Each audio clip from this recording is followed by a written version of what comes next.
gentlemen, welcome to our first Future of Leadership virtual gathering. I welcome you all. Future of Leadership is a topic of interest to many. This evening, we'll try to explore it and we'll try to ask the questions: what makes an ideal leader of the future? What's some of the feature or characters or attributes of this leader? This is what we'll try to attempt tonight. With me are 7 talented leaders in their fields. They're all achievers. They're all contributed to the society they live in and to our world to make it better. So when we talk about the future leadership, this is important to them. It's a topic that they care for, and that's why they are spending their time, special and precious time with us today. So let me go ahead, randomly go to John, Mr. John Spence. Tell me, who is John Spence? 30 years of running companies, studying leadership, wrote a book on leadership, teach leadership. So it's been a major, major part of my career.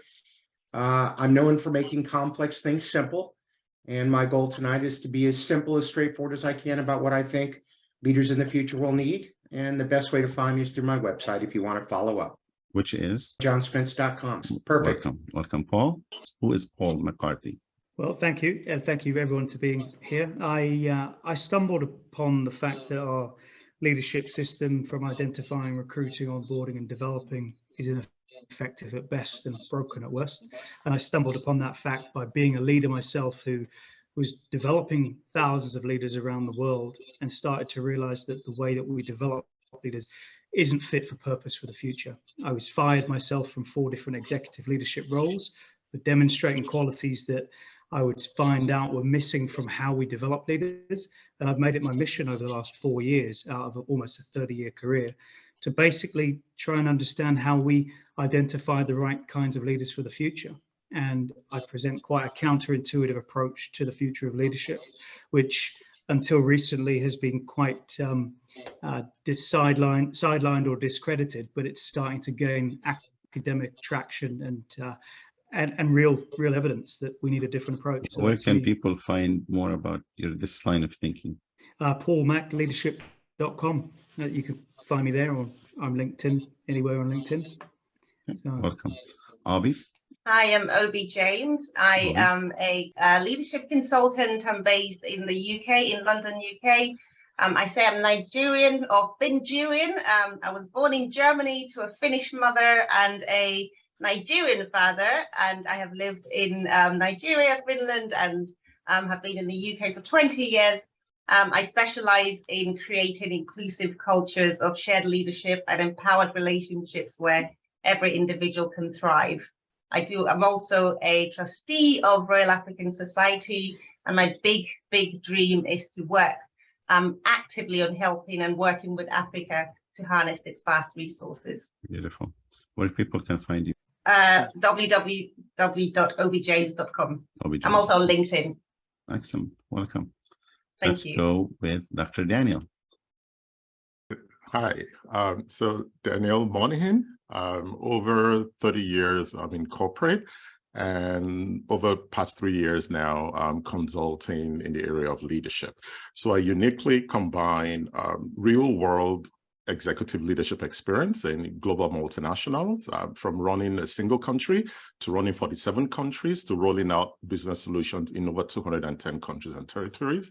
I have moved and physically lived I've physically relocated across continents 4 times, and love meeting people, love creating connections, and my clients cut across the gamut. I'm the author of The Pragmatic Optimist, 6 proven strategies for leading during a crisis, because if there's something that we know about leadership is that the future is now. So the future leadership you're going to be hearing about is not sometime down the line, it's happening now. And having a grasp of how to lead when nobody knows what to do is a quality that you need for. So I can be found on LinkedIn.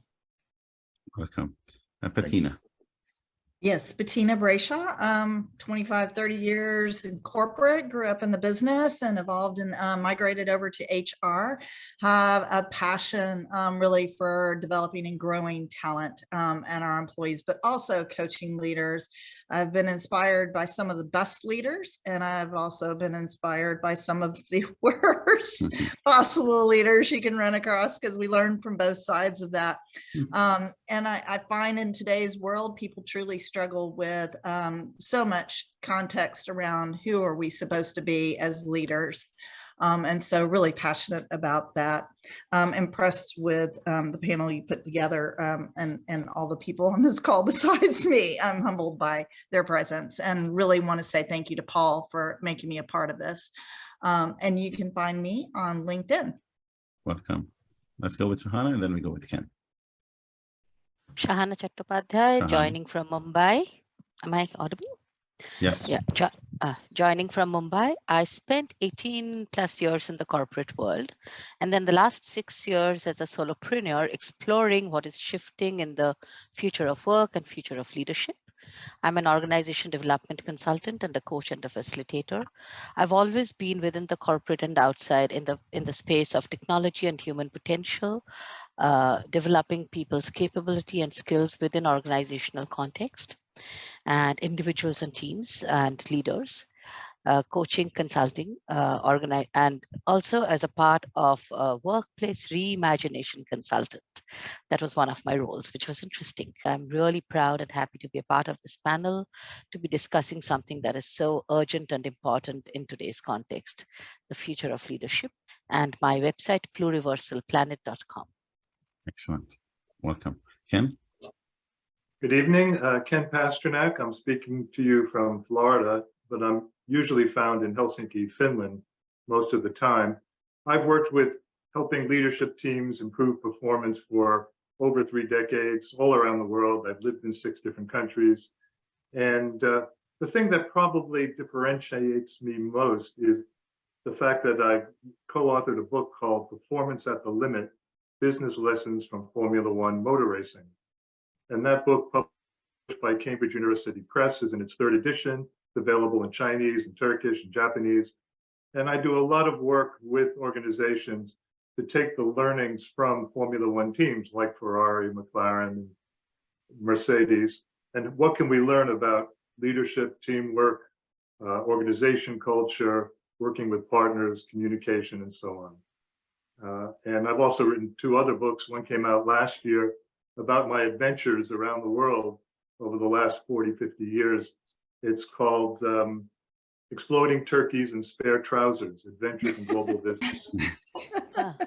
You were called I don't have Indiana enough time to Jones. explain the title. You were called the Indiana Jones, right? Indiana Jones of travel?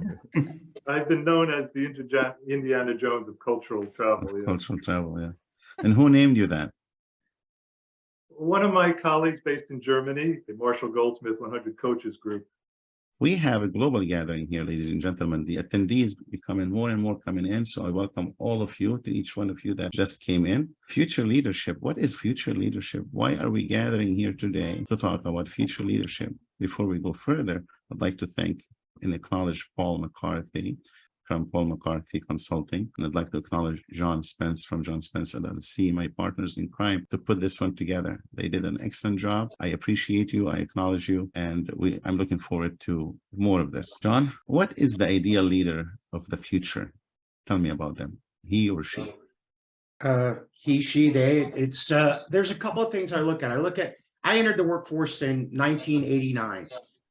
And when I started, if my boss said jump, it was how high, sir, and how many times, and it was all white males, complete command and control. And I grew up in that for a while and realized that was a pretty dysfunctional way to run a company. And as I got to run companies and other things, I believe there are some fundamentals about leadership that never change. Character, tell the truth all the time, period. Honesty is the single most important thing you look for in a leader you would willingly follow. Being a good communicator, working well in teams, being good at collaboration and other things, showing compassion. You and I, Dr. Abe, talk about compassionate leadership. One of the things I focus on is servant leadership. I believe that it's not, the leader at the top of the pyramid and everyone down below it. It's the leader at the bottom, not saying this is what I want you to do, but what can I do to serve you? What can I do to help you? But as I look at the future, I think there's three quotients, if you will, that are going to be necessary to be successful: IQ, EQ, and AQ. The first two we know pretty well. IQ is your intelligence quotient, but I'm not talking about the number here. What I'm talking more is about competence. You've got to be able to do the job that you've been hired to do. You have to have good, solid leadership skills. EQ, your emotional quotient. The research I've done and working with companies around the world and my own personal experience, EQ is actually significantly more important than IQ. If I'm really good at my job, but I can't connect well with other people, I don't have empathy, compassion, care, concern, there is no way I can be an effective leader. And I think that's going to become more and more important as we go forward into the future. Then the last component, which many people haven't heard of yet, AQ, is your adaptability or agility quotient. And I think to be successful in the future, you're going to have to be fast, nimble, agile. We look at EQ around the ideas of self-awareness, knowing our own emotions, self-regulation, being able to choose the appropriate emotions for the interaction, and then empathy. When we look at AQ, it's things like insatiable curiosity, constantly wanting to learn, flexible thinking, and here's a great one, and a super one for the ability to unlearn. Things are happening so fast. There is so much transitions and turmoil and change that a leader in the future is going to have to be able to take in new information, but just as importantly, let go of old information. And then the other things I look around are, again, resilience, empathy, and compassion. So I see the things changing in that direction. There's fundamentals that will never change. And there's a few areas I believe that are going to become more of a center of focus for leadership as we go forward. Nice, nicely said. That's why I want you to start with you. So now you set the bar high, and then Paul is going to take it to a different level. Dr. Daniel just told us the future is here. The future leadership is here. So that's scary. So we're dealing in the present, and now we're talking about the future. What is wrong, Paul? What is wrong with today's leadership? Take us into a brief journey of what you like and what you like to see changed, and why. Yeah, that's great. And John, thank you for that great opener. How do you follow that? But I'm going to try. Everything John says, I agree with completely. I would just add a couple more areas around the ability to be innovative and take bold risks and have fresh thinking and kind of not be constrained or controlled by silos and politicking, which unfortunately characterize the modern day organizational structure, which brings me into answering Abe's question in terms of what's wrong with today's leadership. In order to get to what John is just outlining as a future vision, we need to have a real honest look in the mirror, ladies and gents, and anyone listening to this now and in the future, because our current system is characterized by dysfunction and systemic toxicity. And very few of us want to actually talk about it. And so that's what actually engineered my conversations with Abe and John, because we're really not talking openly about the elephant in the room, which is basically we've all, including me and others, propagated from a broken system in developing leaders in ways that might have worked 20 or 30 years ago, but they're not fit for purpose now. And I've kind of been quite vocal in this for about 4 years, pre the world's largest global human capital experiment called COVID, which has kind of just accelerated as a lever this conversation. So very few of us have wanted to talk about this openly. And we've had empty platitudes and wall-mounted mission statements with lovely words like authenticity and integrity and transparency. But what we haven't really been doing is peeling back the onion to have honest conversations and create the conditions for that dialogue. That's, Amy Edmondson talks about psychological safety, but without trust and creating the conditions to have the dialogue, which we're doing now, by the way, anyone talking and listening to this, we're starting the conversation. So what's wrong today is that lots of people are not connecting the dots and they've been limping along with a broken system, but it's time to reinvent and regenerate the narrative. And that's what I think that we need to do is to look in the mirror first to see, well, we've been putting a Band-Aid on this until now. COVID has accelerated it and we have no choice. We have to address it. So that's in a nutshell what I think is wrong with So what do today's you want to see leadership. change? What do you want to see change very briefly? Well, EY came out with research recently that said 96% of leaders surveyed in the future, this is pre-COVID, will not join or stay in the organization unless their individual purpose aligns with the organization's purpose. We're now recruiting for cultural fit rather than job profiles, role descriptions. What I see changing, what will change, is we will break down those kinds of outdated narratives and systems and processes. We will hire for attributes, for qualities. John, IQ, EQ, AQ. I personally think AQ is the most important that we're going to be looking at future leaders for. So what needs to change is we need the organizational structure and its very fabric to be open to new conversations. We don't have to have all the answers, but Yes. the openness and the appetite is essential. So that's what I'd like to see in terms of how organizations change, to be open to the narrative. Thank you, Paul. Obi, this is the first question to you. Daring to be different, you are known for. I went through your website and some of the other things. Very impressive. Now, the question to you, what do you want to see different in any future leadership approach or model? What is missing? I love what you've said, what John and Paul have said so far, and I love the desire by organizations to do more and to work differently and to lead differently. I think what's really missing from my perspective and from my experience of working with countless leaders and exec teams is actually that the need and the recruitment for diversity is not matched by inclusion.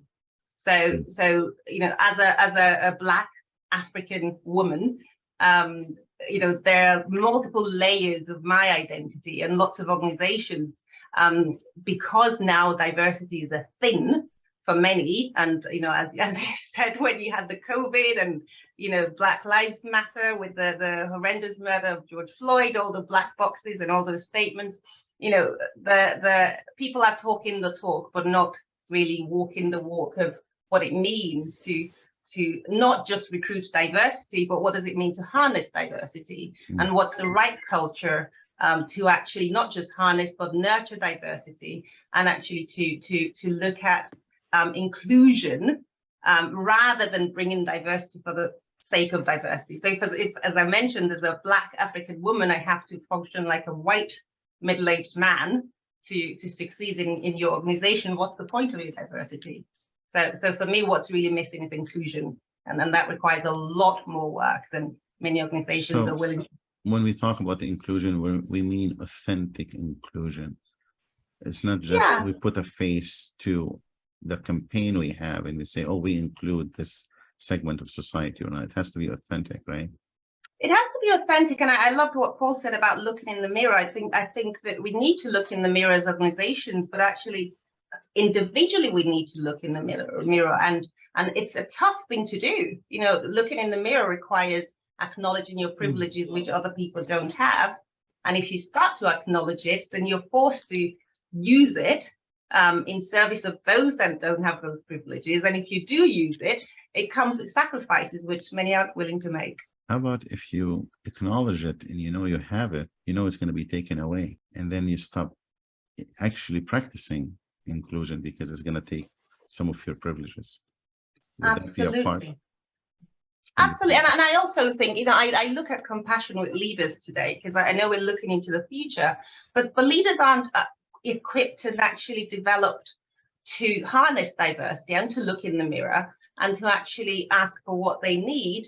But most importantly, they're very insecure. We've grown up with a culture where leadership requires you to be big and powerful and, whatever we make leadership up to be. And it's tough for leaders to step into that vulnerable place to really talk about the fact that they're not coping with the challenges and the pressures that the future leadership is asking them for. Thank you so much. I have so many to follow up with you, but thank you so much. Actually, Daniel, you and I agree that how our leaders respond to a crisis is important, right? What fatal flaws should future leaders avoid? So thanks, Dr. Abe. And this connects with John's opening point, the AQ, the adaptability quotient. Based on 5 years of my doctoral research and 3 years postdoctoral research, what I found is that the leader is called to the center field in a crisis. You are in the middle of the spotlight. And when there's a crisis, there is nowhere to hide for the leader. You have to swim or sink. And crisis is the test for leadership quality.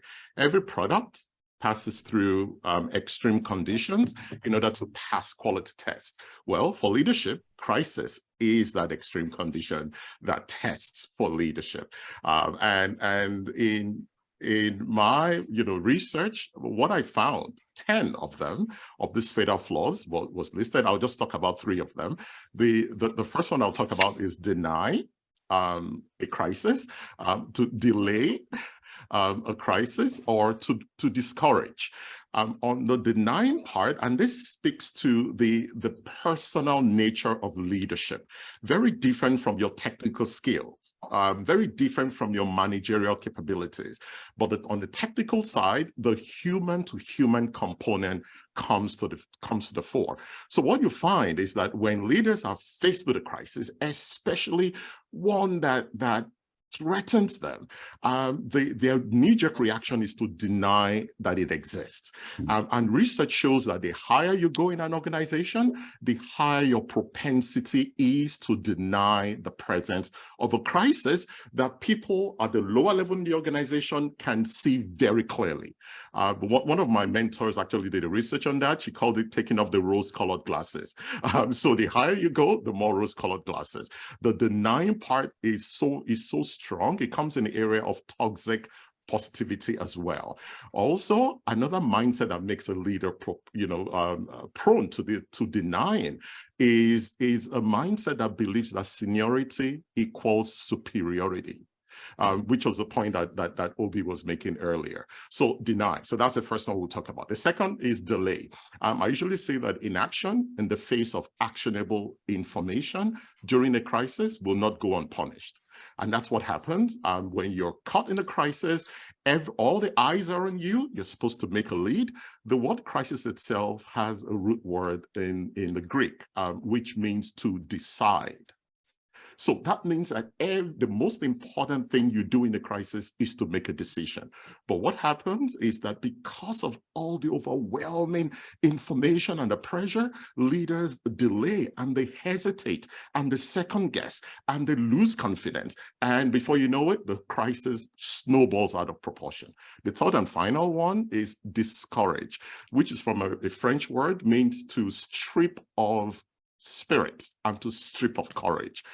That's what some leaders engage in when they begin to do the blame game in a crisis. It's a CYA kind of approach. North Americans will understand that. For others, Google it. I won't say it on this platform. But by doing so, we discourage others. We strip others of the courage that they need to help resolve that crisis. So just to summarize, the AQ component is critical, and that's because the nature of crisis has changed with the 4th Industrial Revolution. Because of the speed, the scale, and the severity of crisis is through the roof now. Thank you, Dr. Danny. Very impressive.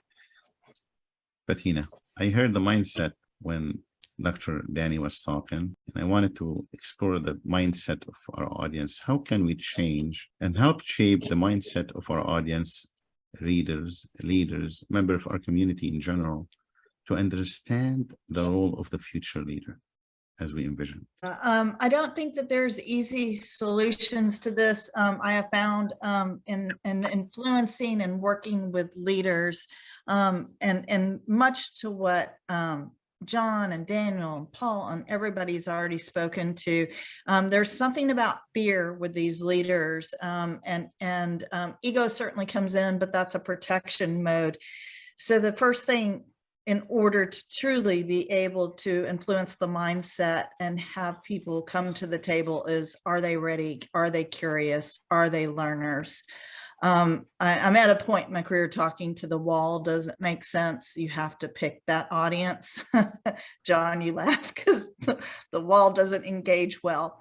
I find myself in conversations with executives quite often, smiling and saying, do you want me to tell you what you want to hear, or would you like to hear the truth? Because I can help you through either one of those, get to where you need to get to. I just need to know what you're wanting to hear. So I think it's very important to know where people are on their journey, what they're willing to engage in, and involve those people, meet them where they are on their journey, as long as that curiosity is there, as long as the willingness to put the ego aside is there. Then you have the ability to influence that mindset and engage that mindset. I do want to add, there's something about the future leaders we talked about. Courage wasn't spoken to, but courage is absolutely necessary for our future leaders. Being advocates, being willing to talk about the things that are uncomfortable. Some people might talk about vulnerability. And we need to advocate for those, if we're not the courageous one, being the courageous ones around us.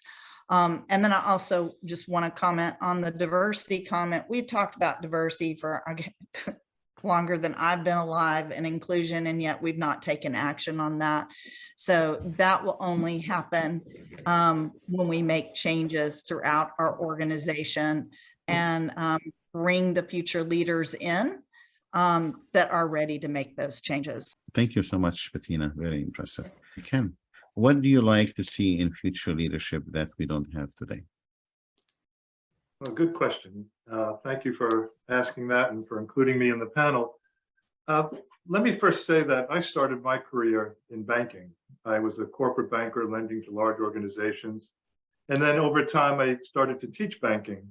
And we taught bankers about doing the analytical side of understanding balance sheets and income statements. And then we also talked about the softer side, the side of understanding leaders and leadership.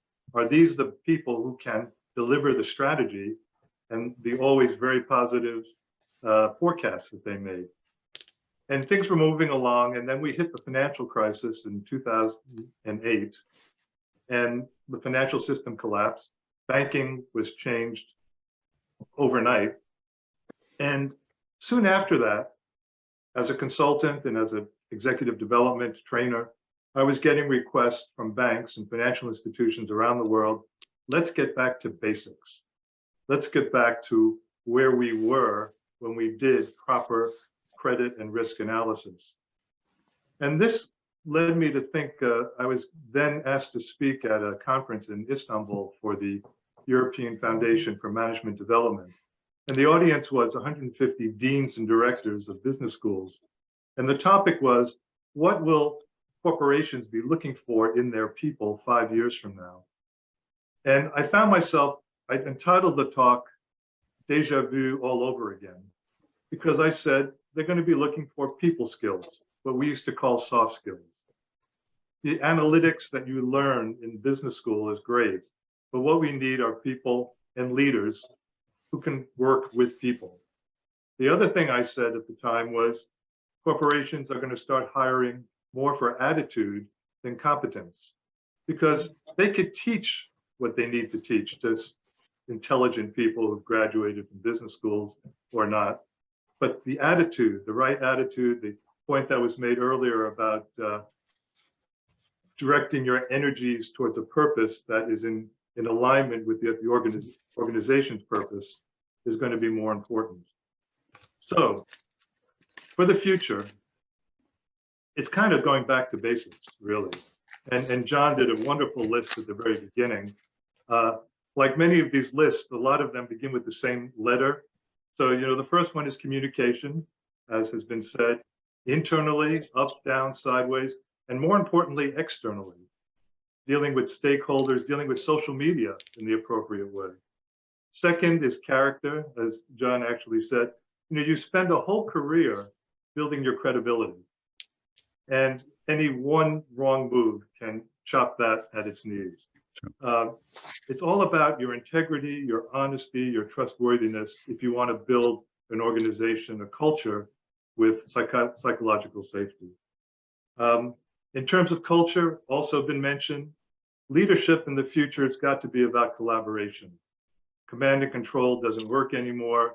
It's about asking people to follow because they believe in the purpose and the way you're going about meeting the objectives of the organization. And the one other C I would throw in is the word coaching. And what I mean by coaching is two things, actually. Firstly, the role of leaders as teachers.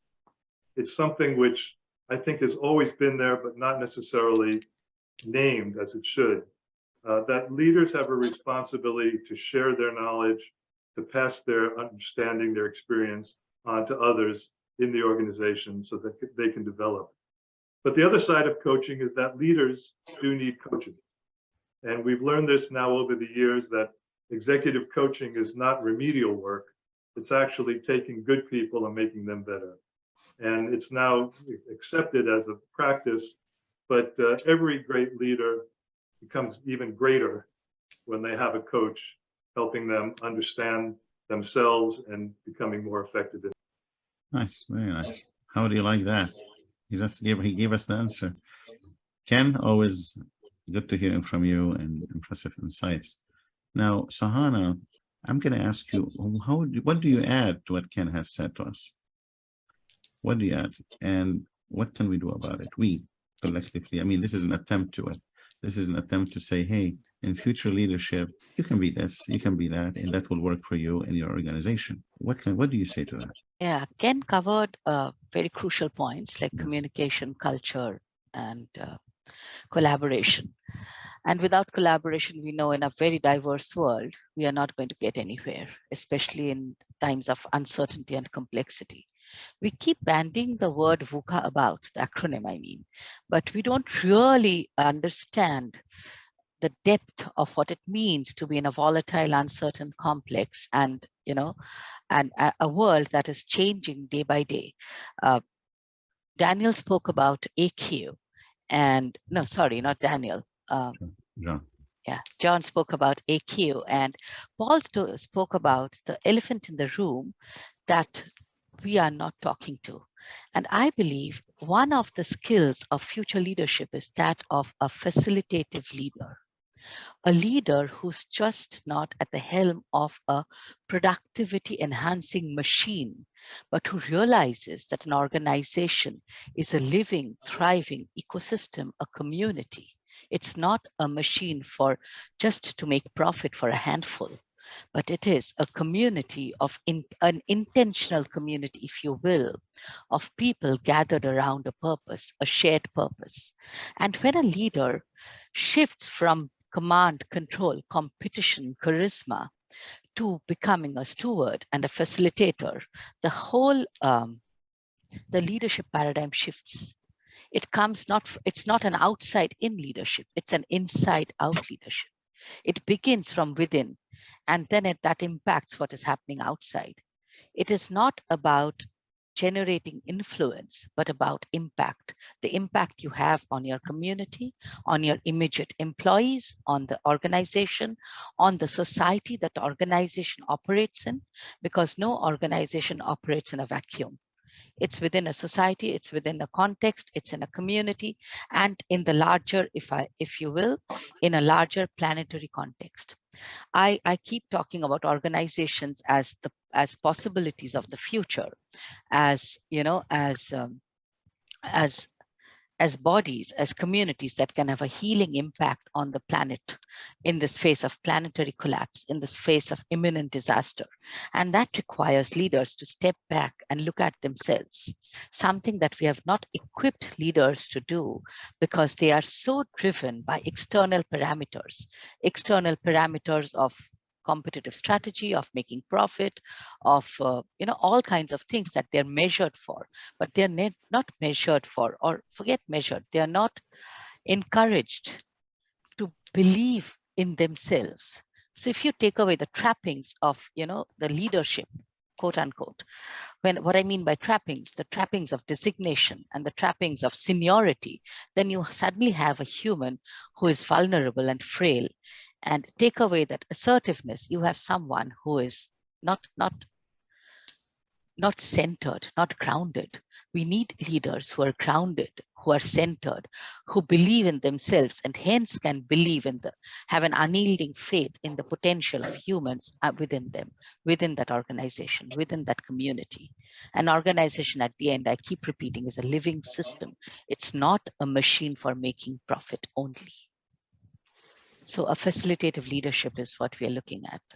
Someone who cares, someone who is, yes, someone who cares, someone who is leadership compassionate. That's what I was going to say that. You get it from, I borrow it from you, but compassionate leadership, we do need someone who is compassionate. Now, the challenge we have, this is the first round. The challenge we have is the minute you put someone in position of power and they become part of the establishment, somehow they lose everything they learned about, everything they want to care for and change society, change the status quo, put them in that position of power. They become part of the establishment and they go along the establishment. They don't become a change agent. And I hope what we are doing today by saying, hey, when you reach the future, that you reach a position of power, become the change agent that you change the organization, society, country, nation to the better. Be compassionate, be inclusive. John, Shahana talked about employees. Tell us about the role of the employees in making their leader the ideal leader of the future. Okay, great question. Hang on a second. Roll, because I've been taking very careful notes, and let me summarize what I've learned so far for our listeners, and try to take it to things that I believe are what these incredibly bright people are saying, how we can take action on it. Sure. So, what I heard from Obi was to look for to recruit for diversity. And I'm 1,000% about that, but I have sat around executive tables where everybody looked different, but they all thought the same. So I'd like to add along that with intellectual diversity. I want people to represent not only different races, creeds, colors, religions, but that bring a unique point of view. So recruiting for intellectual diversity. We also talked about self-awareness, which Paul and Tina and pretty much everybody did. And I think that's one of the biggest stretches for leaders of the future is the willingness, the courage, we've heard that from a few people, to step back and be self-aware, to admit their weaknesses, and to be courageous enough to ask for help and to say, I don't know, I need some help here. I don't know. That's why I hired you. You're much smarter than me at this. So that again, too, is that idea of self-awareness and being vulnerable and open. Paul talked about also to look in the mirror, and then I'm going to come back to Dr. Daniel. He and you, Abe, and Shahana just made this idea is once we get into crisis, we seem to fall back on things we've done in the past because that's easy. Part of AQ is what's called the AQ paradox, which is just that. Instead of thinking new and unlearning and being curious, we just fall back on what's easy, what we've done in the past. And then I'll add one or two more things real quick, and then I'll answer your question. I think that Ken really had an important idea that I'm seeing for leader of the future and everything else is it has to be around purpose. More important than paycheck or position. In many companies, people want to know that their work makes a difference. And I think the leader of the future has to be able to make a real good connection between your work every day and how it helps society, how it helps the world, which is exactly what Shahana said around a community of caring and a stand around purpose, a community of purpose. So what do we have to do as employees? I think we have to demand this of our leaders. I think that we have to make sure that they're holding us accountable for doing our job. I think we need to hold them accountable for doing their job and demanding that they treat us this way. And here's what I know very well through my research and experiences. Really talented people will not stand for anything other than what this panel is talking about. If you want to bring in the best of the best and retain them, you're going to have to be a leader. Actually, the number one thing that people look for, talented people look for in an organization they want to stay in, single most important thing, I work for a leader I trust, respect, and admire. So that to me has got to be the driving force of employees who stay, and companies that don't do this are going to lose their best people in the future. Those are my thoughts quickly. I think these are excellent thoughts. Excellent thoughts. Thank you, John. Now, we talked about the role of the employee with Paul. Tell me about the role of the organization and its corporate responsibility to enhance the future of leadership. Yeah, just before I do that, I just want to pick up on something John said, because a really great book by Khoureis and Posner, The Leadership Challenge by Wiley, chapter 9, John, I don't know if you've read chapter 9, but fostering collaboration, it talks very, very clearly from thousands of research studies across the world that if your leaders don't trust one another, your productivity dips, your morale suffers, your turnover increases. Now, this isn't the panel to talk about the cost of turnover and disengagement, but let me just pull it right back to the brass tacks. Gallup has estimated that global disengagement through lack of trust, lack of engagement, lack of leaders being real costs us $7.8 trillion every year and rising, right? So that in itself is the business case for why we need a different approach to talent development, talent evolution, and the role that the leader plays in that. But in terms of how the organization can help, what I've seen in my research and my work and interviewing leaders and the first book that's coming out and people that just talk with me from all walks of life is that the current way we structure our organization is not set up to encourage or embrace divergent thinking. So let's think about that just for a moment. We are recruiting leaders that are cookie cutter, cut and paste. The same development pathways are given to them. They're not engaged in what they want to learn. The metrics that they're given to assess their performance are not related to how they apply the leadership development on the job. We wonder why these leaders either get fired or leave of their own volition. The point is we are not developing leaders with the qualities that will be, I think it was Grant Thornton that estimated 2.5 million alphas are born every week, right? Think about that.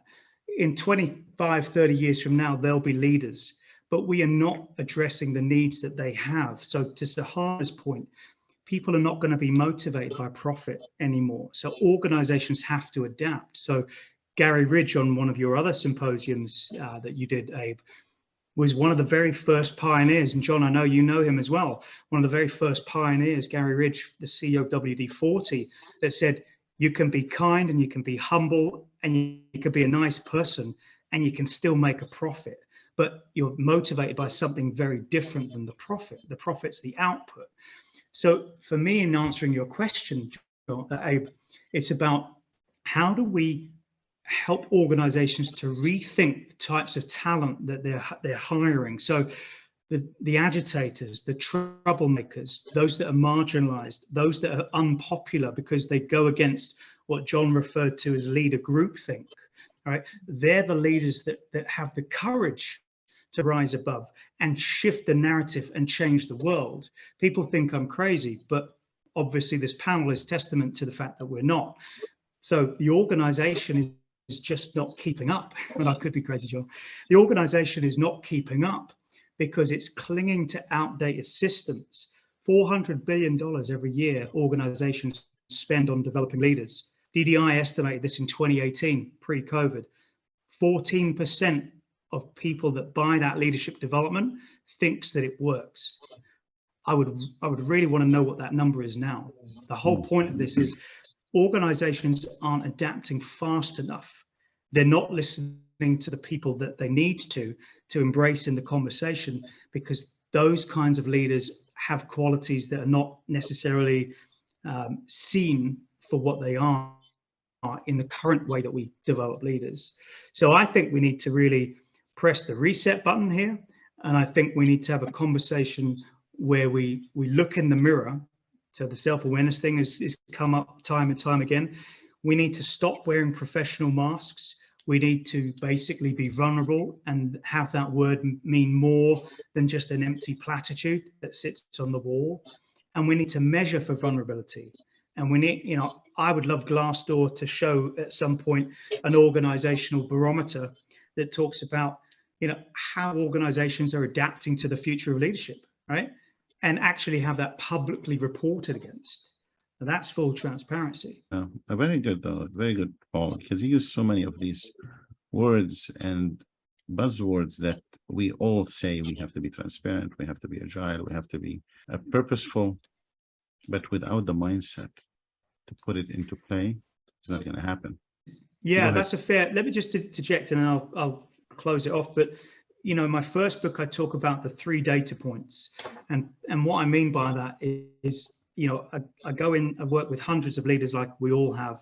I go into a leader's office and I see the nice 1-page laminate thing on the wall with the buzzwords. That's the first data point. Then I see the books that they read. Jim Collins, Marshall Goldsmith, Adam Grant, Simon Sinek, John Spence even, right? And had to. That's the second data point. Then I see the way they lead.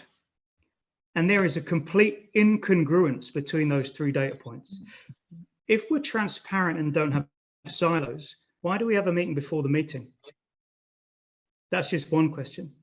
And so all of this anecdotal and case studies shows me that we can use the buzzwords, but when it comes down to truly practicing what we preach and putting our money where our mouth is. In fact, one of my colleagues who works in Microsoft sent me an article recently with the CEO of Microsoft talking to Adam Grant.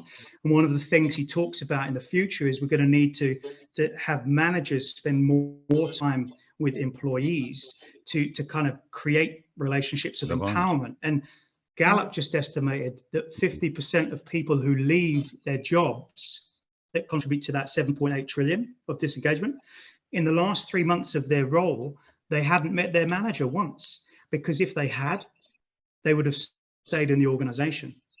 So organizations are just not keeping up. They're not compassionate enough in words and actions, really. There's a disconnect, and the way we connect the dots really is to practice what you preach. Leaders out there, practice what you preach. You will make the difference. Now, thank you, Paul. Obi, how do we make sure the future leadership belongs to us and we belong to it? Meaning, I'm going to kind of rephrase it. Our role in any future leadership is not underestimated and very taken slightly. I want to be, as person who practice this and person who advocate for it, to have a role, a very viable role in the future leadership I'm imagining. How can we do that? Give me proper steps of successful inclusion. I think it starts with self. So, I as you know, I recently published my book, Let Go Leadership: How Inclusive Leaders Shape Power to Drive High Performance. And there's a reason why I wrote that book, and it's because I was working with a lot of executive teams and leaders who were pointing fingers at their people for not stepping up. And when they brought me in to work with their teams, in most cases, I'd find that actually what was holding the teams back were the leaders. And it really took some time to recognize that charity begins at home. They needed to do their own work first. And I had to rewind and take a step back to think about what are all the things that you need as a leader to be able to really harness the diversity, not just, as you said, in terms of protected characteristics, but diversity of thinking, the diversity that we get excited about when we're in interviews and hiring new people, and then the diversity that we try to knock out of them once they get in, because we as leaders feel threatened. So I think that for me, there's something about coming to these leaders from threatened leaders, as I call them in the book, that these leaders who have grown up with this way of working and their view of leadership are threatened by what the future is asking of leadership. And so we do have to come to them, or meet them from a place of compassion sometimes and less judgment, and really get curious about what's going on for you that makes you hold on to power. What makes it really difficult? And in a lot of cases, it's the fear that if I let go of power, if I bring in diversity, what happens to me?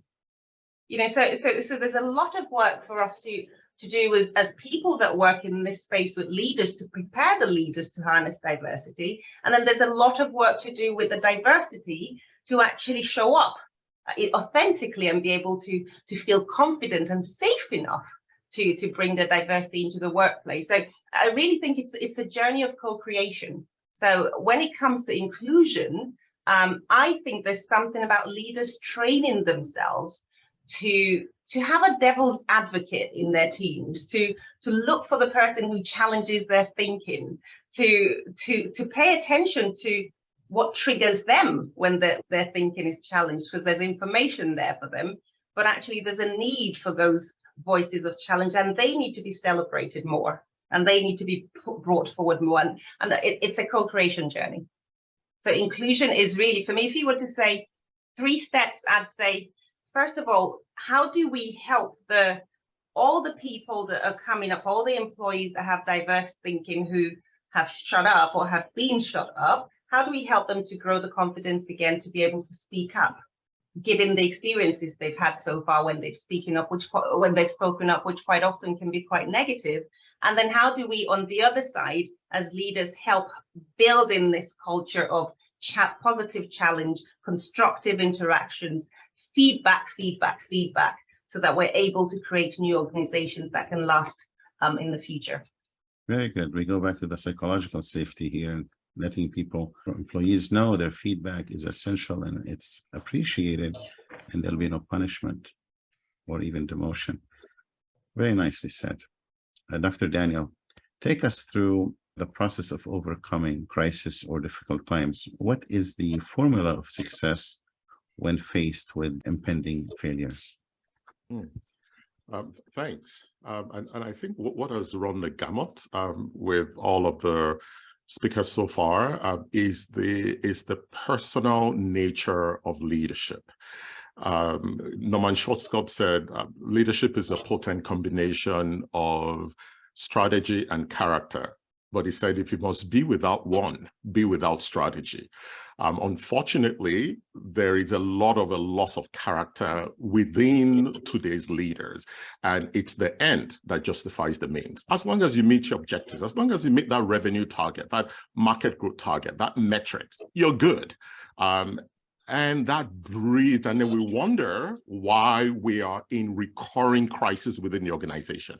Because when we talk about crisis, what is external, like COVID and all that, is only about 30% of crises that organizations face. 70% of crises are within the organization. So there is a lot going on inside organizations that is dragging them down.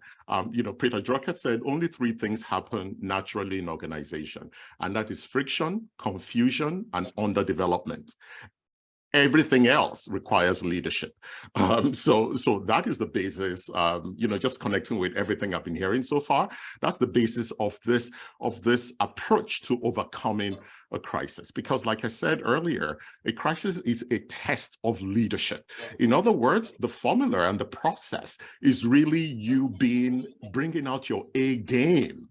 Crisis is going to demand that you bring your A game to the table, because what you expect in the future determines what you will invest now. And crisis affects your expectation of the future. It attacks that. So your outlook of that future begins to get threatened. So 6 parts to overcoming crisis. Number 1 is clarity in chaos. What I call clarity in chaos, again, is what we talked about, being purpose-driven, vision-driven. The second thing is control under fire. And that's the ability to be self-aware and to also manage the emotions of others in the face of adversity. The third is conviction to act. And that, Sahana talked about believing in oneself. A crisis would challenge your self-belief. Also, Obi talked about, leaders that lack confidence, that lack that self-assurance. That gets tested, and you need that conviction to be able to overcome a crisis. The fourth one is a concerted decision making. Like I mentioned earlier, the most important thing you will ever do in a crisis is to make a decision, and that's critical in a crisis. The fifth one is conscientious communication. Crisis destroys and fragments reality. So everyone has their own view of what is going on. It's the work of a leader to begin to create a shared reality that everyone can believe in and let go of their own little silos. And the sixth and final one, which was really the surprising part of the findings of my research, is the power of connections to caring systems, the personal relationships you build over time, the professional relationships, the mentoring relationship, the family relationship, all comes together to support you in your tough times. And leaders have told me that when they don't have that support, that's when they're prone to failing. So I'll stop there. There's a lot to say on each part. Don't stop, continue, please. It's very good, very impressive. And that's what we need to hear. We need to hear that. Thank you, Dr. Daniel. Tina, what is your expectation of the role of future leaders? What do we expect of them? I think if we think about what the social injustice that has happened and the pandemic, and Paul, you and I've spoken about this, it's not that what's arrived wasn't coming and already in the works, it's that it got escalated and pushed forward and advanced much quicker because of a crisis, and so many crises, and quite honestly, a global crisis. And so leaders, people call this many things. I kind of given an opportunity to be called a great reset, right? What better opportunity do we have as leaders ourselves and the leaders, future leaders, to say, hey, what we've done in the past isn't working. It's a great opportunity to look at an outside factor and say, we need to change who we are as leaders. We need to do it differently. We need to step up. We need to have the compassion. It's interesting. You see it in arguments about things like remote work, as though that can't exist. and I kind of laugh. I go, I'm not sure who's missing that story, but leaders don't get to make that decision anymore. The employees are making that decision. People are making that decision. And so I don't think we're slowing this train down. I certainly hope we don't. And I hope that will flip it. And we'll see more leaders growing up in our organizations and demanding of our leaders at the top to make those changes and to be different. And if they can't, I think we'll see the great exodus, quite honestly. And it's time for that. It's happening. Because, it's happening. Yeah. And that's okay, because, we all have to choose if we want to be a part of it or not. And I find it's a great choice if somebody doesn't want to be a part of that future leadership and change, to opt out.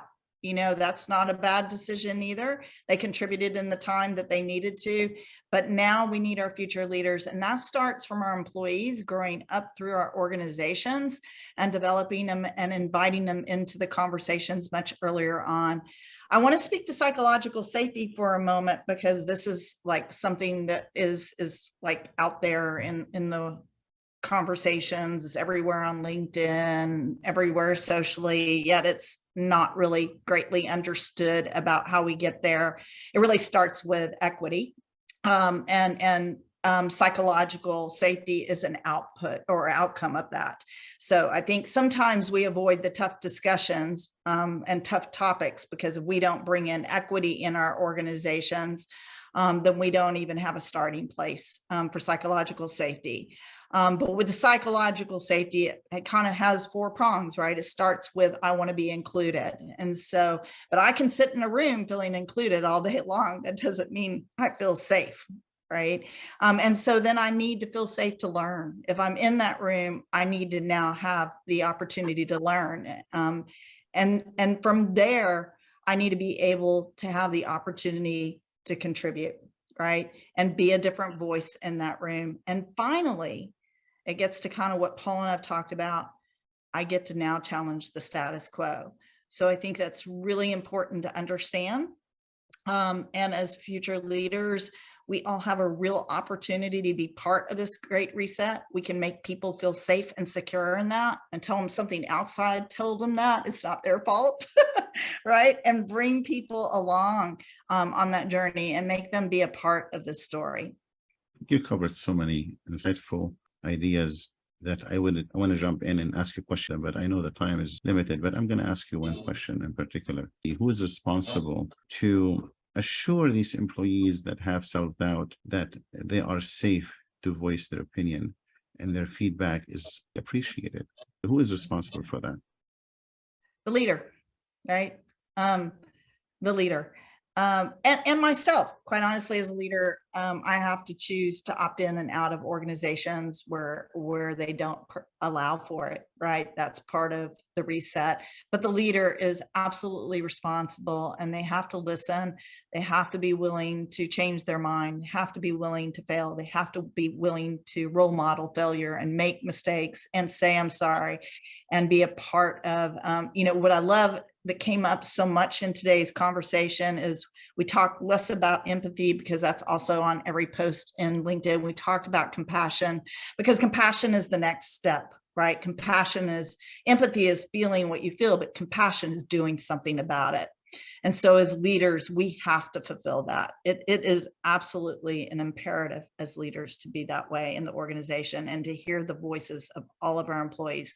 So many of you spoke to that about the relationships and it being about the purpose and not the profit, right? So many panel members spoke to that already. It is absolutely imperative as leaders that is what we do. I'm going to just follow up on something. Empathetic leaders are fine when we say feeling about it, but when I am in a bind, I don't want no empathetic leader around me. Right. I want compassionate leader, someone who will actually do that thing. Empathy is fine, but that's not what I need. That's not what our organization needs. You need a compassionate leader. Thank you so much, Katina. Sahana, what challenges do you see in developing future leadership to your liking?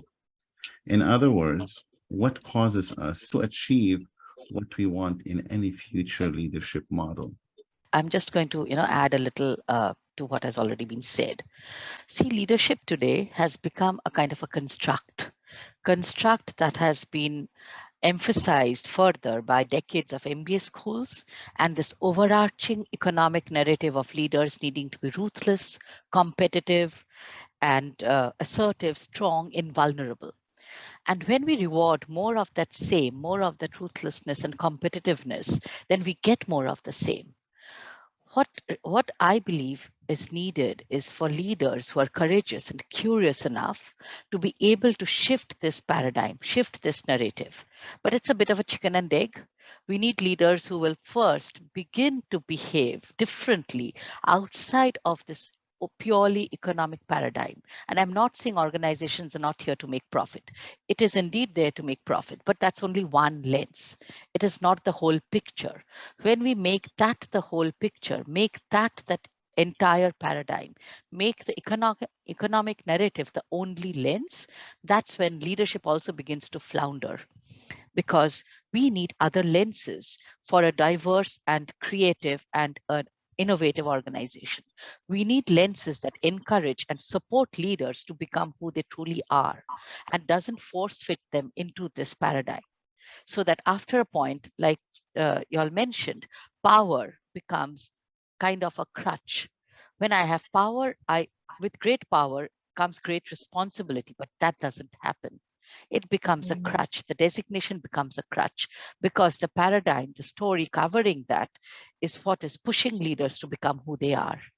So we need leaders courageous enough to strip away that story, to see through the existing patterns and develop patterns that will take us on a different path, that will make us see that organization is not just an economic machine. There is much more to it. It is a living, thriving community, an ecosystem that's here for other benefits as well. And I think that is what is preventing us from this leadership paradigm shift, that inability to step away from the current narrative and craft new ones. True. Very powerful. Thank you. Ken, by the power invested in me in this gathering and the power of everyone we have here with this insightful thoughts that they projected and presented to us, we now give you the power. This is the last question of the gathering. We give you the power to envision the future leader. What do you want to see? Well, let me make 4 points. three of which will echo some things that have been said earlier, and one which has not been mentioned yet directly, maybe indirectly. And the first is, and it's a powerful one, the successful leader of the future will need to be extremely adept at building sustainability into their organization's strategy and operations.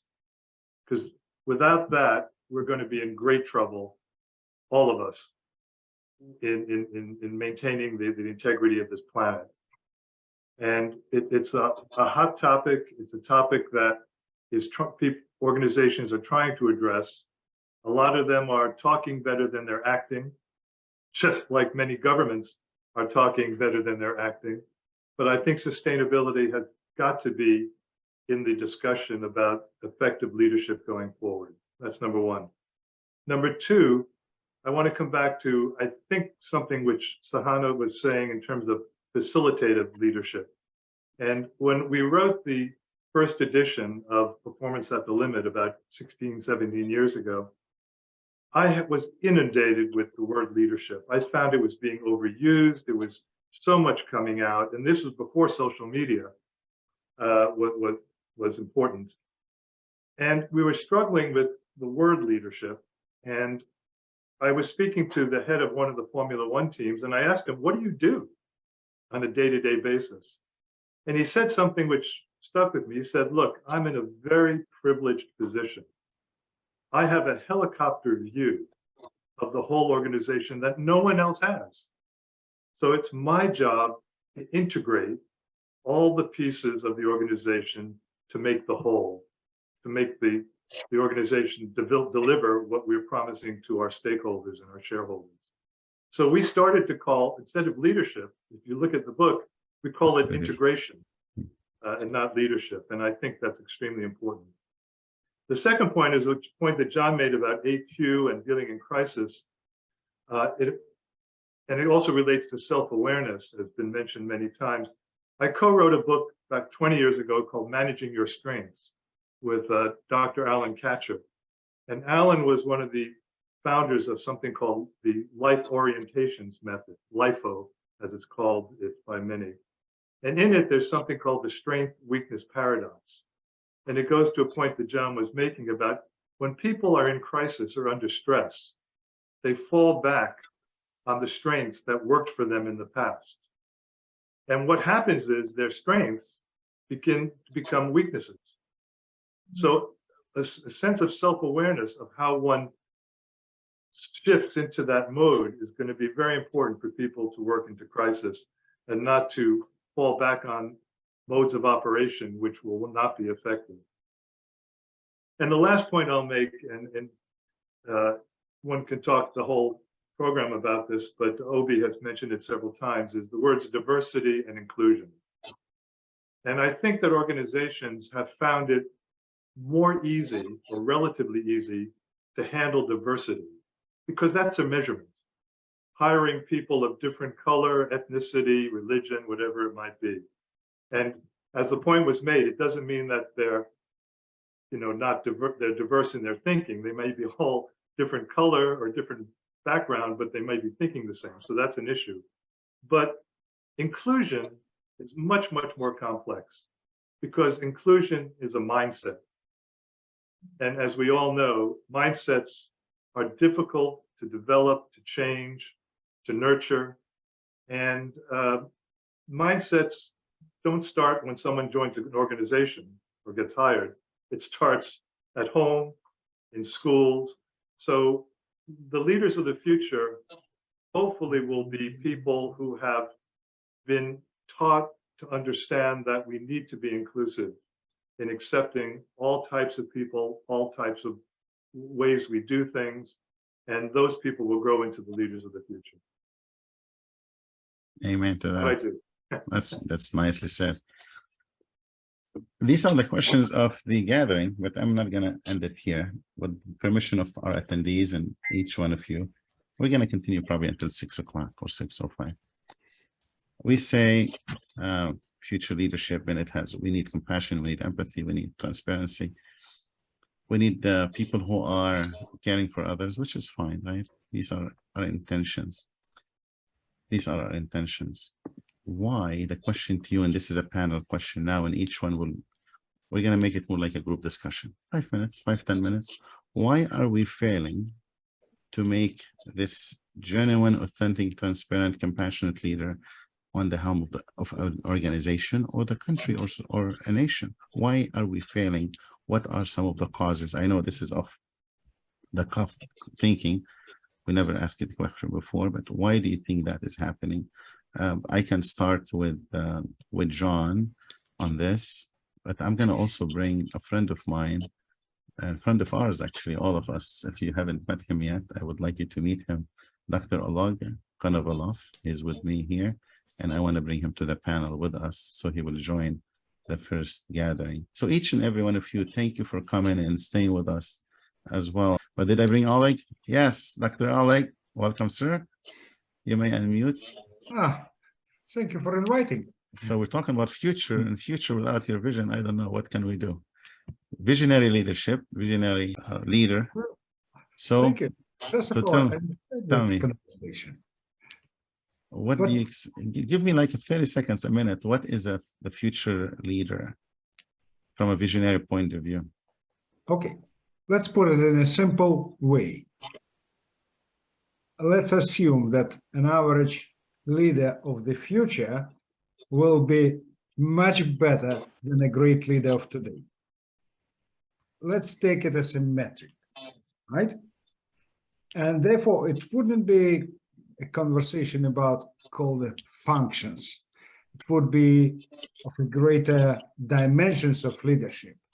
In this sense, a leader of the future was rightly mentioned as a mindset of the future, which is different.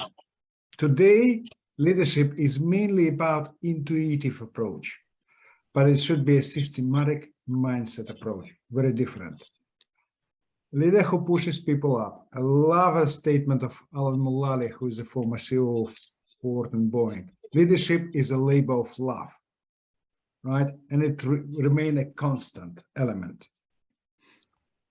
Leader is a source of elevating energy for all, right? And a leader is the one who is confident to show others the best path to the prosperous future. It's always shifting. So he is a navigator of uncertainty and the one who is prepared to cross the rough oceans under the black sails. So it's still the one who will be better of his predecessors. Nice. You put that in your book? No. The Minecraft? It just came up whilst I was listening to you. Phenomenal conversation. Thank you. We call innovation of thinking. We'll add that to the book, Dr. Ray. Yeah, I want to see that. So now the question of the panel is discussion. You're included, Dr. Oleg. Why are we failing to put this individual in power? Who would lead it, John? Okay. I've got it's a discussion. This is a discussion. I'm just gonna stay behind for 5 minutes, listening to you with the audience. If I need to interfere, I will go ahead and do that. Well, you should jump at the end and give us 5 minutes about what you think, because you've listened to all of us, and it's probably better than all of us combined. Someone asked me a while ago, how do bad leaders get to the top of companies? And here's what I've learned is when you've got the wrong culture or the wrong philosophy of business, that we have to make our next numbers, we have to shareholder, whatever, whether it's a small company or large company, it's all about profit, money, and stuff, is you build a culture where the people who are most aggressive, the most political, the most siloed are the ones that win, and then they move to the next level, which you end up with another level of even more aggressive, more political, more people who are willing to push harder and harder and harder. And so you get to the top of an organization where the highest level of aggressive, political, blah, blah, blah, is the one that's rewarded at the highest. So that creates the structure. So I think in a lot of organizations, and I think the message that has come through clear to me tonight, and I kind of knew it, but to hear these amazingly bright people say it is, our current model of leadership is clearly broken, but unfortunately, people still get rewarded for living it. And we have to be able to change the mindset of this isn't going to take our organization in the future. Into the future, we have to change that philosophy. It's going to be a few courageous people like Gary Ridge and Alan Mulally and a few of our friends that have said, we're going to put people first. And if we do that, well, I'll end on two ideas that I talk about all the time. As goes the leadership team, so goes the entire company, and the customer's experience will never exceed the employee's experience. As soon as we have leaders that realize if I build a culture of connectedness and love, Oleg, thank you, a dedication and a community, and I take great care of my people as a servant leader, they're going to turn around and do a good job at taking care of the customers and build the company. And at the end of the day, we'll all make lots of money and profits in a fair, and we're going to use the word again, loving way. So you're really adding value to the employees as well. Mhm. Then, Dr. Daniel, what do you think? So it's a topic I've been thinking about, and I could come at it from what Paul had shared earlier, when he talked about the only 14% of leadership training are successful, 86% of them fail. I've seen stats as high as 90%. But I want to talk about it from trust. Okay, so every position in the organization is a position of trust. But the question is, where is the leader getting their legitimacy from? The leader right now gets a legitimacy from the top and from the bottom. From the top, that's the senior management that appointed them. And then the bottom is the team that they lead, or the cross-functional teams that they work with. What is happening right now is that the legitimacy from the top is the only thing that matters. That's the only thing that matters. The legitimacy from the team that they lead does not matter. So many organizations have leadership, do 360, they call it different things. But when it comes to promotions, which is feedback from here, they discard the results that reflects that person's leadership. They discard it. And they look at just from the top, what am I looking for as the senior management? I'm just looking for metrics on market share. I'm looking for metrics on expansion. I'm looking for metrics on new prices. And as long as that individual checks that, they move up. And so what we're seeing right now is a revolt from the people saying, we're not going to do this anymore. We're going to move away, or we're just going to stay and just do the barest minimum. But that's been going on forever. Whenever there is a position of conflict between that leader and their team, the top leaders always circle the wagon. They will always protect themselves against the people. So they perpetuate these failed forms of leadership. And so it just continues spreading. So that's where I would stop. There's so many ways to go through, but I just like to mention, in case you're looking for my name based on the name here, this is the German spelling of my name, Moneheim. It's actually Monehin. I'll put it in the chat for it. So the last three letters is H-E-I-N. No, there's no E at the end. It's just H-I-N. Oh, how come it's spelled H-E-I-N? Okay. Enough for so me. H-I-N. Well, let me tell you that we just touched base on centralized authority and decentralized authorities. Now, most companies and organizations, leaders, owners, they centralize the authority to have the overall power. And then below the line, they decentralize. So they make it democratic. You do whatever business you want to do, that's fine there, as long as you meet the objectives. So at no time with a company, they just put millions of dollars or billions of dollars to establish a company is going to give you authority. It's going to always be centralized. This is the common thing here. The challenge is in future leadership, how can we change the mindset of these people and the power within the centralized authority, change that mindset to give people below the line the power to change. If we are successful in doing that, we achieved our objective. Paul, what do you add to this? Well, just kind of on that last strain of thought that you had around centralized versus decentralized authority, you know, one of the areas of research that goes alongside the work I'm doing in the future of leadership and the future of work is around the rising phenomena of self-managing organizational structures, which has been pioneered by the work of Frederick Laloux in Reinventing Organizations.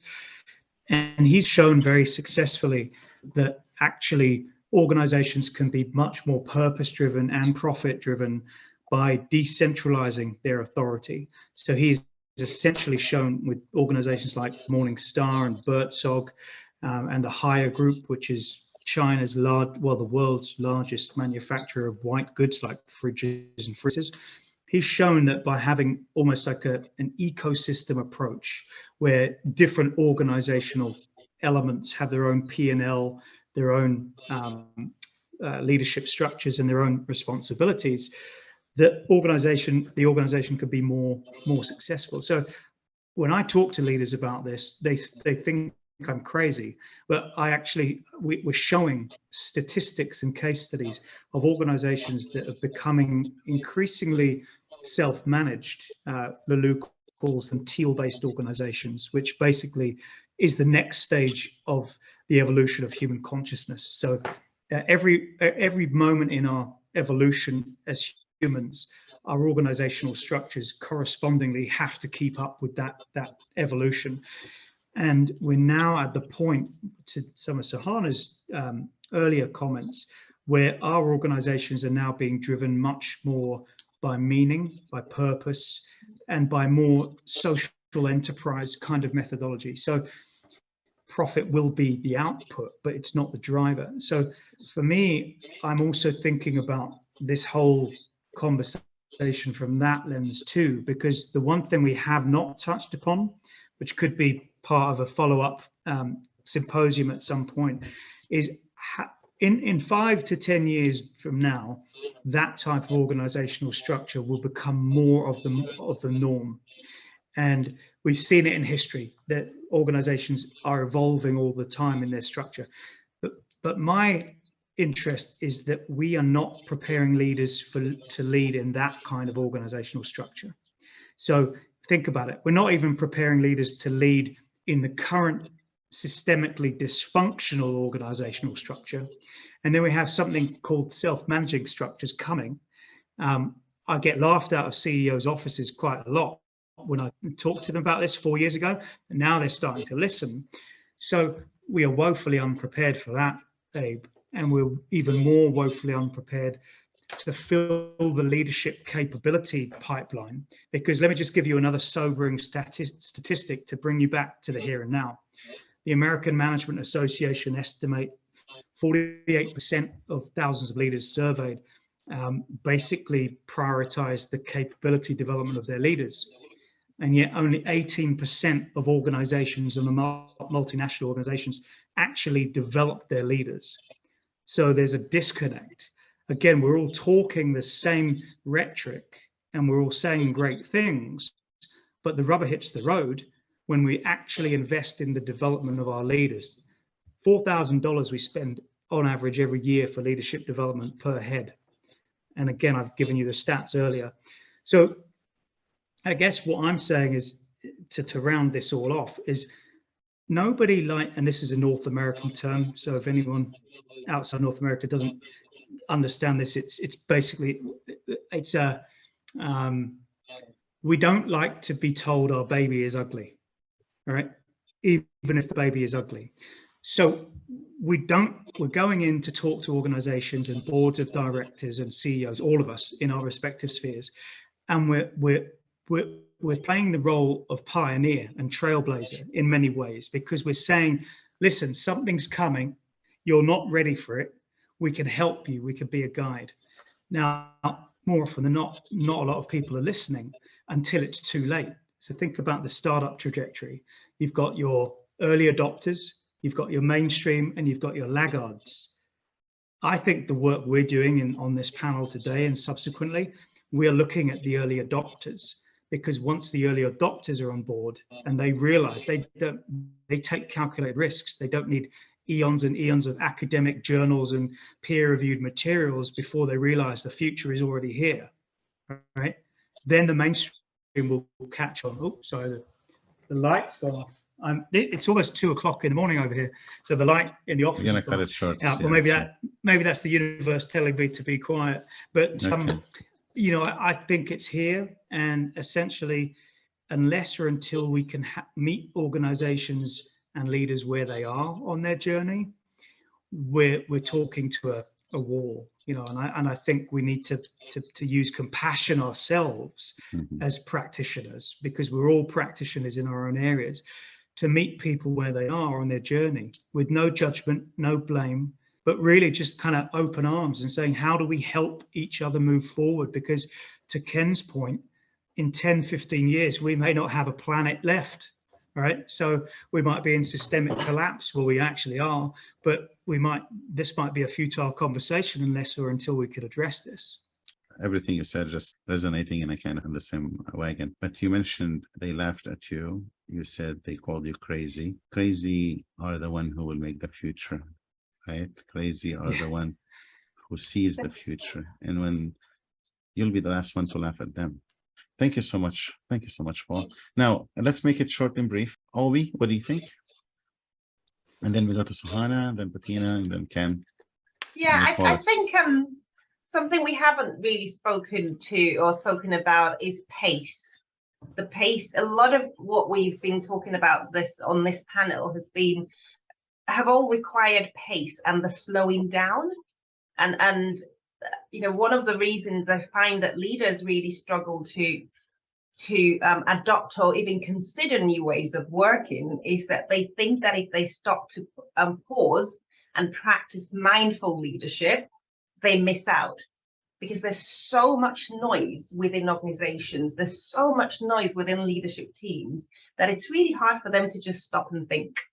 And the everything we're speaking about today requires mindfulness. It requires being present. It requires, you can't be inclusive if you're surrounded or, you know, clouded in noise and activity and buzz and deadlines. And so it really boils down to how important is this idea of sustainability that Ken was speaking about, and how much do people recognize that we are already in crisis?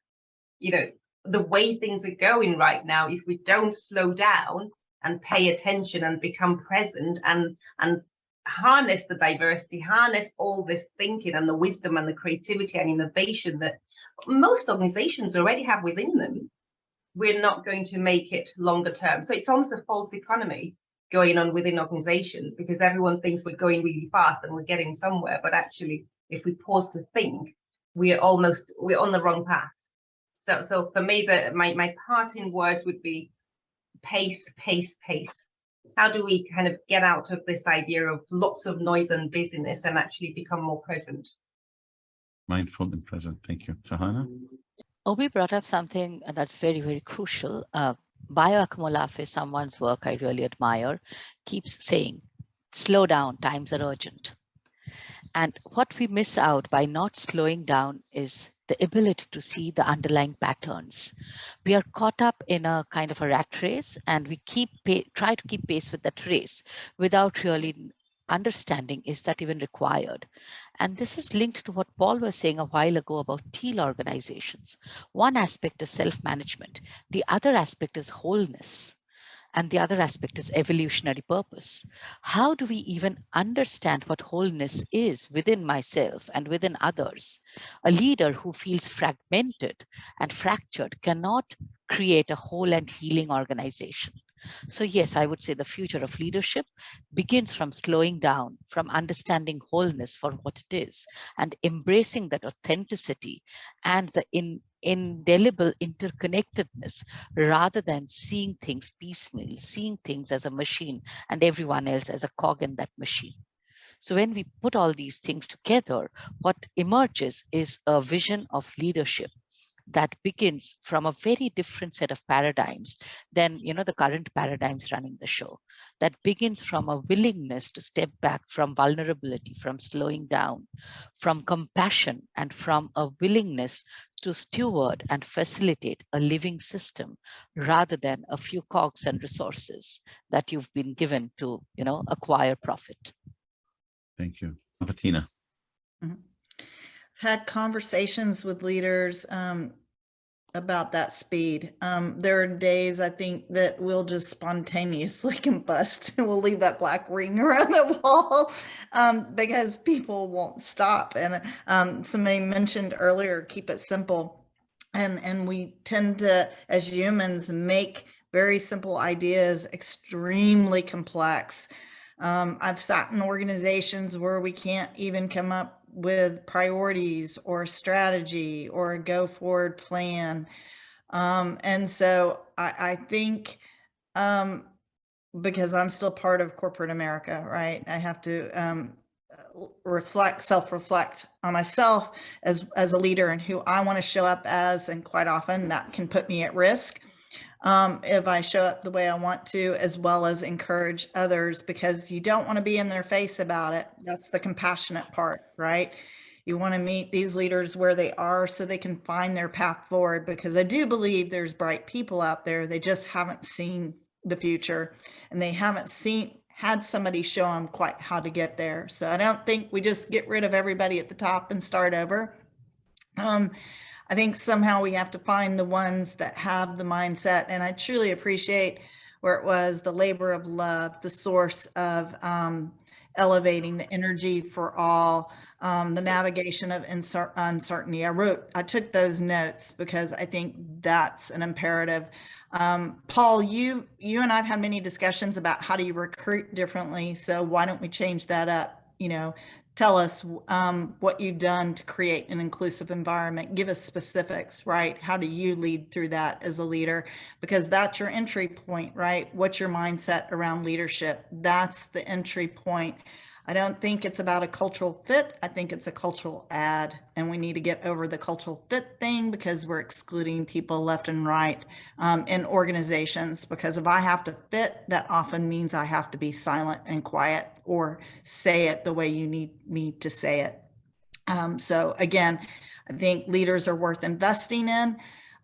We need to all be involved in finding those that have the mindset that can move forward and learn and look at this a different way. Thank you so much. Oleg? We know nothing about leadership, actual leadership. And we're learning about or talking about leadership for the last 160 years only. We're at infancy of it. But how the leadership would look like in the future depends on how we act on it today. We are setting the rules of the game of the future leadership now as we speak.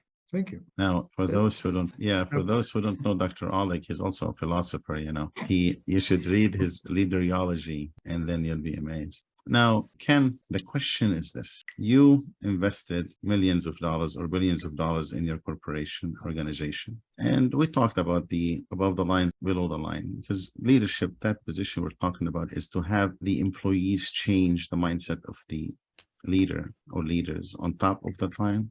It's very difficult. What can I do as a leader working for your organization? You invested in everything. You put the money, you funded it, you hired everyone, and then you brought me in as an individual to work with you to make the organization better. How can I cross that line and reach your circle and be amongst the people that you have? I want to be there. How can I do it? I think I would come back to the term organization culture. And I would put it that if you have properly addressed the beliefs and values of the organization, that truly will create the environment where people will be motivated, will believe in the leadership, will believe in the whole system, that they will be happy to come to work and serve the organization, serve their clients on a day-to-day basis. If you yourself as a leader believe in those things and you walk the talk, you role model those behaviors in a way that everyone will see exactly how people should treat each other in the organization, how they should treat clients and suppliers and all the stakeholders. Then I think you have a chance of creating that kind of dialogue and communication, up, down, down, up, and across the organization, which will create, a productive, high-performing company. If I can, I was preparing a thought about your first question, which was, why do we have bad leaders? And I was thinking of some very practical operational element, which organizations have been dealing with for 20 years or more.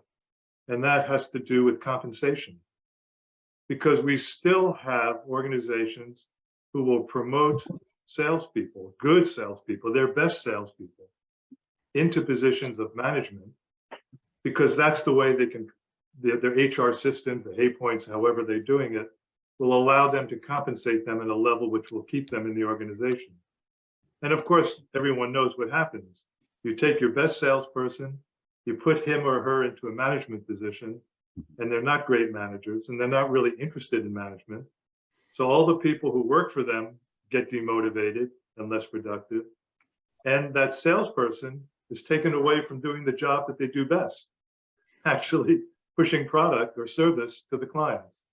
So until our HR systems move along in advance of, allowing people to move up on career paths, which keeps them compensated and in the organization, we're going to continue to create bad managers. And with that, I thank each and every one of you for making this thing happen. We were scheduled for an hour, almost 2 hours now, 6:11. I have no questions. I have nothing but appreciation to each and every one of you. I thank again Paul and John for the efforts you put into it. I thank Dr. Oleg for joining us. And I thank all the attendees, each and every one of you. I thank Dr. Daniel, Shauna, Obi, Ken, and Patina. Thank you all so much. Thank you, Dr. Abe. Thank See you you so next time. much. Thank Really you. appreciate every one Thank of you, you. Dr. Thank Ed. you. Thanks to everyone else on the Thank you, panel. everyone. Thank Thank you. you. Thank you. Bye. Bye, everyone. Bye-bye. Thank you. Bye-bye.